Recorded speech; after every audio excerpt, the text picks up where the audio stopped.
चलिएगा मेरे प्रिय विद्यार्थियों, तो हाई स्कूल के लिए बिल्कुल सुपर पेपर है। मॉडल पेपर पहला है, अनसॉल्व है, इसको हम सॉल्व करने की कोशिश कर रहे हैं और आप भी आज से शुरू कर दीजिएगा।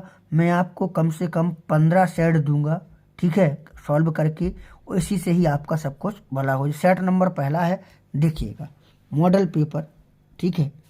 तो 20 नंबर का जो आना है इसको हम यहीं से बारीकी से समझते हैं। मल्टी चॉइस क्वेश्चन, ठीक है।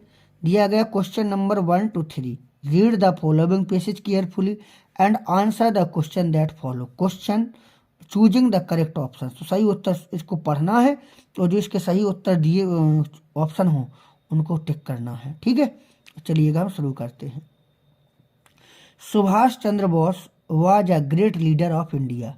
तो सुभाष चंद्र बोस भारत के एक महान लीडर थे। हिज कंट्रीमैन, उनके देशवासी, कॉल्ड हिम, उन्हें कहते थे नेताजी। उनके देशवासी उन्हें नेताजी कहते थे। बिकॉज, क्योंकि, he led them on the right path, क्योंकि वह उन्हें सही मार्ग पर ले जाते थे। He was imprisoned many time. Imprisoned मान होता कई जेल जाना, तो वह कई बार जेल गई। बट लेकिन ही सून फाउंड आउट, और शीघ्र ही वापस आ गए, that more effort should be made to make India free, यानी कि उन्होंने इंडिया को फ्री करने के लिए काफ़ी प्रयास किए।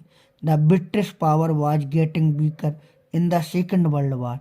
ब्रिटिश पावर यानी अंग्रेजी हुकूमत वाज गेटिंग वीकर, कमज़ोर होती जा रही थी। In the second world war यानी कि द्वितीय विश्व युद्ध में। द्वितीय विश्व युद्ध में अंग्रेजी शक्ति बहुत कमज़ोर होती जा रही थी। He thought of shaking it from all side. He यानी कि उन्होंने, थॉट यानी कि सोचा, ऑफ शेकिंग इट यानी उसे हिलाने की, उखाड़ने की, फ्रॉम ऑल साइड माने चारों ओर से, सभी तरफ से। तो उन्होंने इसे चारों तरफ से उखाड़ने की सोची। वन डे, एक दिन, he escaped from Calcutta in the gas of Pathan. एक दिन वह एस्केप्ड, भाग गए, फ्रॉम कैलकाटा, कलकत्ता से, in the gas of Pathan, Pathan के अनुमान पर। एक दिन वह पठान के अनुमान पर कलकत्ता से चले गए। एंड वेंट टू जर्मनी, और जर्मनी चले गए वाया पेशावर, पेशावर होते हुए, और पेशावर होते हुए जर्मनी चले गए। पेशावर अभी जो पाकिस्तान में पड़ता है, ठीक है। जर्मनी का नाम सुना होगा, यहीं का हिटलर नाम सुना होगा, हिटलर जर्मनी का था। तो पेशावर होते हुए जर्मनी चले गए। फ्रॉम जर्मनी, जर्मनी से, ही वेंट टू जापान, वह जापान चले गए। ही ऑर्गेनाइज्ड, उन्होंने बनाया, द इंडियन नेशनल आर्मी, भारतीय राष्ट्रीय सेना बनाई उन्होंने। That fought many battles against the British forces, जो ब्रिटिश फोर्सेज अंग्रेजी सेनाओं के खिलाफ कई युद्ध लड़ी।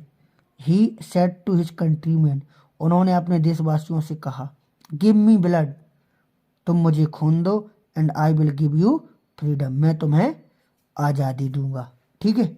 अब इससे रिलेटेड क्वेश्चन आंसर देखते हैं। Who was Subhash Chandra Bose. सुभाष चंद्र बोस कौन थे? तो स्वाभाविक सी बात है, नेता थे, तो ग्रेट लीडर हो जाएगा। इसका आंसर क्या हो जाएगा? Great leader. एक नंबर क्लियर, पहला ही खाता आपका खुल गया, ठीक है। अच्छा लगा होगा, क्यों? ये नंबर और चाहिए तो बताइएगा। Give me blood and I will give you freedom, whose statement is this, बताइए कौन सा सही है, किसने कहा ये? तुम मुझे खून दो, मैं तुम्हें आज़ादी दूंगा। सुभाष चंद्र बोस, बहुत बढ़िया, सही आंसर। एक नंबर आपका यहाँ क्लियर हो गया।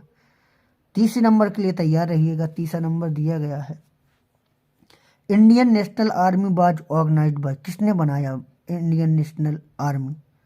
ये भी बहुत बढ़िया, सुभाष चंद्र बोस ने। 3 नंबर आपका क्लियर हो गया, 3 नंबर आपने चुन लिए हैं। अब देखेंगे 4 से 8, choose the correct option to answer the following, ठीक है। यहाँ देखिएगा, सी खाली जगह, to the market with her cousin, तो यहाँ क्या होना चाहिए? सी हैड गॉन, गई थी, बैंड गई, विल गो जाएगी, ऑल आर करेक्ट, तो ऑल आर करेक्ट, सभी सही है। वह पूरा लगा सकते हैं बिल्कुल, तो इसका 1 नंबर यहाँ हो जाएगा, ठीक है। If a student want to know every new thing, यदि कोई विद्यार्थी हर नई चीज को देखना चाहता है, तो ही इज, और क्या है? वह क्या है, तो वह है कोटिशियस, ठीक है, इच्छावादी, इच्छा रखने वाला। छठवां देखें, रीअरेंज द फॉलोइंग, रीअरेंज करना है सेंटेंस, तो यहाँ दिए गए हैं चार में से कौन सा सही हो रहा है। तो देखिए पहले सब्जेक्ट देखो, तो यहाँ पर एल्डर तो सब्जेक्ट हो नहीं रहा है, बी क्योंकि है, रेस्पेक्ट बी तो ये तो हो नहीं रहा है, अवर ग्रेट लीडर ये तो हो ही ना, we should have great respect for our elder, बिल्कुल डी सही हो गया। क्या सही हो गया, D. Which of the following word in misspelled, कौन सा गलत है, रिसीव, डिसीव, कंसीव और परसीव, कौन सा गलत है बताइए जी, आप कमेंट करके बताइए कौन सी मीनिंग गलत है यहाँ पर, ठीक है। Fill the gap with a suitable preposition, क्या आएगा, he has no desire fame, तो क्या ऑफ 4 to 8 क्या होना चाहिए, ही हैज नो डिजायर, ठीक है। फेम मीन्स होता है प्रसिद्धि, ख्याति, उसे प्रसिद्ध होने की कोई इच्छा नहीं रखता, वह प्रसिद्ध होने की कोई इच्छा नहीं रखता है, तो यहाँ पर ऑफ आ जाएगा, ठीक है। आगे, what then I slowly saw that not only I was not free but my brother and sister were not free, I saw that it was not just my freedom that was curtailed what the freedom of everyone who looked like I did. That is when I joined the American National Congress, and that is when the hunger for my own freedom became the greater hunger for the freedom of people to live their lives with dignity and self-respect that animated my life, that transformed a frightened young man into a bold one. इसको पढ़ा जी, आप लोगों ने पढ़ा होगा, Nelson Mandela साहब का जो लेसन है उससे है, देखिएगा। The freedom of the black people of his country was, कैसी थी, तो देखिएगा यहाँ पर आपने दैट वाज कर्टेल्ड, तो देखो यही आ जाएगा कर्टेल्ड, ठीक है। The author felt the greater hunger for, किसके लिए हंगर थी, भूख, किसकी भूख थी, the freedom of his friend, the freedom of his people, the freedom of his parents, the freedom of his neighbours, तो the freedom of his people, जी B number बिल्कुल सही हो जाएगा। तो यहाँ पर बिल्कुल सही होगा the freedom of his people. अब यहाँ देखेंगे the post master was amiable fellow, was क्या आएगा यहाँ पर, रूड, फ्रेंडली, लेजी, फैट, तो फैट हो, मोटा था वो, यहाँ फैट आएगा, ठीक है, 1 नंबर, यानी कि आपका 11 नंबर क्लियर हो गया। चलिएगा देखेंगे, Anne Frank want to keep a diary, Anne Frank एक डायरी रखना चाहती थी, बिकॉज क्योंकि she is fond of keeping diary, वह डायरी रखने की शौकीन थी। She has no friend to talk and share her feelings, तो उनकी फीलिंग जो है शेयर करने के लिए उनके लिए कोई मित्र नहीं था। She want to keep a record in it, वह उसमें रिकॉर्ड रखना चाहती थी। As mister Keesing her teacher had ordered her to do so, तो बिल्कुल डी नंबर सही हो जाएगा। 13 नंबर में दिया गया था मेन क्रॉप ऑफ क्रूज, तो क्रूज की जो मेन फसल है वो क्या है, ये आपको बताना है। अच्छा, राइस है, कॉफ़ी है, टी है, स्पाइस है, क्या है, ये आपको बताना है कमेंट बॉक्स में, ठीक है। चलिएगा आगे देखेंगे, द वे अ क्रो सुक down on me the dust of snow from a hemlock tree, poem को पढ़ा, आप लोगों ने पढ़ा होगा, इसका आंसर देना है।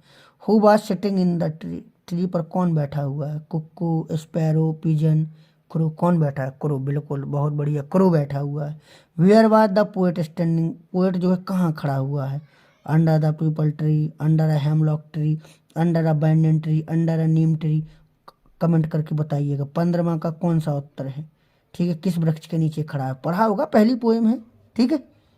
आगे देखेंगे, at the clinic the doctor gave Tricky, कौन सी दवाई दी डॉक्टर ने ट्रिकी को, ट्रिकी जानते हो ना, पहला पार्ट है पंपरी वाला। Fruit and vegetable, chocolates, no food for 2 days, injection and medicine, तो यही होगा नो फूड फॉर 2 days, 2 दिन तक कोई भोजन ही नहीं दिया।